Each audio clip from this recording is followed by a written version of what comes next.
মুখ্যমন্ত্রী ডক্টর মানিক সাহার বাসভবন ঘেরাও করল 2022 সালের টেট উত্তীর্ণরা। চাকরি প্রত্যাশীরা জানায় 2022 সালের ডিসেম্বর মাসে টেট পরীক্ষা হয়েছিল।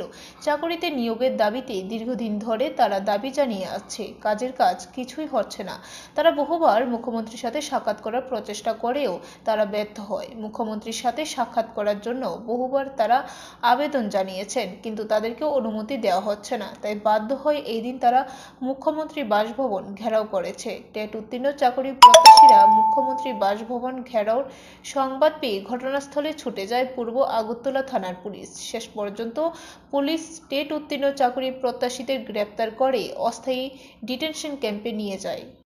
স্যার অনেক ব্যস্ত মানুষ আমরা জানি, কিন্তু যেহেতু স্যার আমাদের অভিভাবক, ত্রিপুরা রাজ্যের অভিভাবক, তাই স্যারের কাছে আমরা এই আশা রাখতে পারি যে স্যার যেন এই অবস্থাটাকে দেখে এবং আমাদের সাথে দেখা করে এবং অ্যাটলিস্ট একটা কিছু বলে আমাদের সম্পর্কে, যে বা শিক্ষা ব্যবস্থা সম্পর্কে। আমরা দেখতে পাচ্ছি যে স্যার যখন থেকে শিক্ষা ব্যবস্থার দায়িত্ব নিয়েছেন তখনের পর থেকে শিক্ষা ব্যবস্থায় আর কোনো নতুন নিয়োগ হয়নি। তো আমরা স্যারের কাছে এটাই আশাবাদী যে আমাদের জন্য নিয়োগ করো, শুধুমাত্র এটা যে আমাদের স্বার্থ তা নয়। ব্যুরো রিপোর্ট, খবর ত্রিপুরা।